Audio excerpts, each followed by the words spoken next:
sensationally seasoned pretzels. There he is, back from Egypt. It's Aaron Rodgers. He's back with the Jets at camp today, and he addressed his previous absence and overseas trip. Take a listen. Missed the two practices. Had talks with all my teammates about it. I think they understood it was obviously more of an issue outside the building than it was inside the building. Robert and I are great. We had great conversations throughout the off season.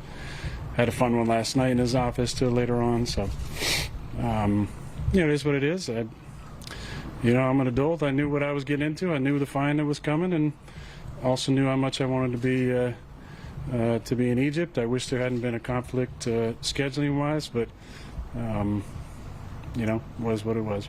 Hey, there you go, Greg. You think drama's all done? Water under the bridge? Well, yeah. And for me, this was never a big deal anyway. I think for me, when I listened to Aaron Rodgers, some of the word choices that he chose to say, deceptive or words can be misleading. All those, and you're a guy that kind of manipulates words. Sure. That certain right there things is are bad. more mandatory than others. Yeah, but when you think about the locker room, which I've been in, no one cares. They didn't. Can I ask a question about that real quick before you go on? Because he said I talked to my teammates, but he didn't talk to them before. Because we know that Tyrod found out he was starting that OTA day on the practice field. So there was So I assume what he's saying there is I have talked to them since. So there wasn't in the moment, when you say no one cares, no one that day of mandatory OTAs cared that our starting quarterback's not here. No one cares? No one cares. Okay. I think when he's talking about I talked to them recently, obviously he's going to clear it up with them after the fact. But some guys knew. The Jets organization knew, Robert Saleh knew, Nathaniel Hackett knew. There were individuals in that locker room that definitely knew he wasn't going to be in attendance. And maybe some guys didn't know and they found out just like the media. But more importantly, for me, when you're in season and a guy is running behind and we're supposed to be there 2 hours before every game and the guy's not showing up, guys are looking like, dude, where's Wilds? OTAs, if a guy doesn't show up, nobody's like, where's Wilds? It's OTAs. It's minicamp. We all understand that it is still offseason. Any player you ask, I don't care if something is mandatory or not. You may not choose to get fined for something, but somebody else may. I don't care if he's not there. Is he going to be here? Listen to Garrett Wilson when he talks right now. Is he here now? Oh, we good. So I buy that there's not going to be a lot of shrapnel from him missing minicamp with his teammates. I think it clearly irritated Robert Saleh, and I think it irritated somebody above Robert Saleh within the organization, which is why it was classified the way it was, but that's just speculation. The part of this, to me, is drama with Rodgers officially done. When the quote that I was most interested in and what he said there was, I knew how much I wanted to be in Egypt, and he made that choice. And that, to me, if that is the choice the quarterback of your team is going to make, and then he's going to kind of needle anyone that had an issue with it by wearing that stupid Egyptian cat shirt on his first day to remind everybody where I've been and what I've been doing, then no, the drama's not going to be done. I can't help it. I'm not saying that there's going to be any more drama about the Egypt trip. I'm saying past action is a good predictor of future behavior. And him saying, there was just something more important to me, makes it incredibly likely, Wilds, more so than any other starting quarterback in the league at the very least, that something else could come up that's more important to him other than playing quarterback for the New York Jets. I agree with that 100%. And let me frame this for you, Greg. Greg, when's your birthday? 21st of September. Okay, September 21st. You were on this show September 21st. I did not get you a birthday card. Happy birthday, Greg. You did not? I did not. Did that bother you? Be 100% honest. No, be 100% honest. Did it bother you? No, it didn't. Obviously, it didn't. Yeah. If you came on your so birthday. Great if Greg was like, I'm glad you asked. But it didn't bother you. Yeah, go ahead. What I'm trying to get the point is framing something as it didn't bother you is different leadership. So I didn't get you a birthday card, I didn't get you a present, I didn't get you anything, and it didn't bother you, and we're good. But if on your birthday you showed up to your office and there was balloons and a nice rice cooker for you that I got and a card and we were all up there, would that made you feel like, you know what? Good leadership. I'm really beloved here and this is awesome. It would have made me feel good. Probably. So I just think it's an issue where every other quarterback went to this mini camp. Aaron Rodgers didn't. But if you frame it as, did it bother you? No, it didn't bother me. But there's another level of leadership that all those other guys did that was above and beyond. It's not even above and beyond. It's just showing up to what's required. Actually, it's not above and beyond. It's actually just perfectly at the line. Yeah, it's what we're supposed to do Yes. in this moment of the season. And it may not didn't bother you, but it would have been nice to, I mean, you rolled be your there. eyes. I shouldn't say you didn't roll your eyes, actually, but you seemed skeptical of what I was saying about future actions. Let me phrase it, I guess, differently.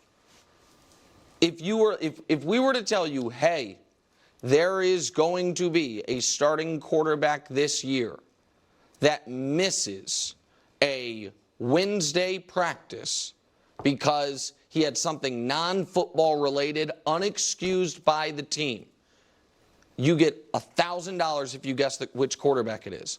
What name would you say? Because I know for me, now maybe the right answer is none of them will, but if you tell me which quarterback is most likely to have something like that, which quarterback is most likely to all of a sudden be a guy who, because of something totally unrelated to him playing quarterback for his team, is being talked about on CNN, I would say Aaron Rodgers. There's a lot of things where I just don't think it's realistic to say the drama's done because he showed up for the first day of training camp. So I get I get all of that. When you frame it like that, maybe somebody would say Aaron Rodgers. But when has he ever done this? When has he ever missed anything regular season?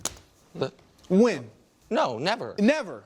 But he never missed mandatory minicamp before this. I understand that. And I guess what my point is when I totally get when you say everything that he says, everybody has to be buttoned up. We have to be all in. We understand what the big picture is that we're chasing and the goal is that we're after. And if he's the one that gets to break the rules, that's, again, it's fine, but no one else can break the rule. However, when you are the person that everybody has deemed the savior and everybody is expecting all of this the glory to happen because of you, if you feel like you need to check out for a minute and you've already discussed it with ownership and leadership, maybe not all teammates, but some, I'm sorry, I'm good with that. Okay. I'm ready to make a ruling. What? I'm done talking about Egypt on the show. Oh, yeah, that's fair. We're done. That's totally fair. I think we're good. I agree with that. I just don't think this will be the last thing. Yeah. I think Well, we need chapter 2. We're closing the book on He's Aaron Rodgers. Something's gonna come up that we talk about. Yeah. But I don't think it's gonna be him not being at a practice or him missing something at the facility. We'll see. Okay. We'll see. Throws for 225 yards in the first 3 Put a little games. wager on that? Ooh. Couple push-ups or? Well, I'm injured, bite. but You're injured? Yeah, my U.S. Open ball boy tryout yesterday didn't go great. But Did we not? It is what Obviously. it is. It is what it is. I'm Hamstring? playing. You know what? Hamstring? You didn't even know I was. Of course, hamstring. Real bad. Did you stretch? Real bad. Let's do the show. There'll be a social media video of it in a few days. Wow. We're counting down the NFL top 100, 2 quarterbacks in the 90s. The Prince coming in at 94, up 2 spots from last year. Congratulations to the Prince. Rodgers coming in at 92. He's down 41 spots now that he has a surgically repaired Achilles. Here's how the Prince ranked in his last 2 years. You know what Hub says? What? Not me. What does Hub say? Mid. Okay. Yeah, Just he saying. might. Who will have the better year this year, the Prince or Aaron Rodgers? I think it's outrageous if anybody says Rodgers to this. When is the last time Aaron Rodgers was better than Trevor Lawrence? You have to go back to Trevor's rookie season. So, just throw out last year, that's fine. It's not fair because Aaron popped his Achilles. The last full year they played, right? which would have been Trevor's second year and Aaron's last year with Green Bay. We can show you those numbers. Trevor was the better player then. Since then, Aaron has suffered a catastrophic injury. Trevor suffered injuries, but nothing like a torn Achilles. And one is 40, the other's 24. Also, how long has it been since either one of them had either an excellent game, a truly outstanding game, or won a playoff game? So days since last playoff win for Aaron Rodgers, your playoff, this is really a Wilds graphic, we're at 1,200. For Trevor, we're the year before last. And last since a 300-yard game, for Trevor, it was last season. And for Aaron, it was 3 years ago. So it is baffling to me if people actually think Aaron Rodgers with the New York Jets with Nat Hackett is going to be better this year than Trevor Lawrence. One's a 24-year-old future star. The other's a 40-year-old trying to hang on after a bad season and then a debilitating injury. That's obvious. Yeah, solid. To some.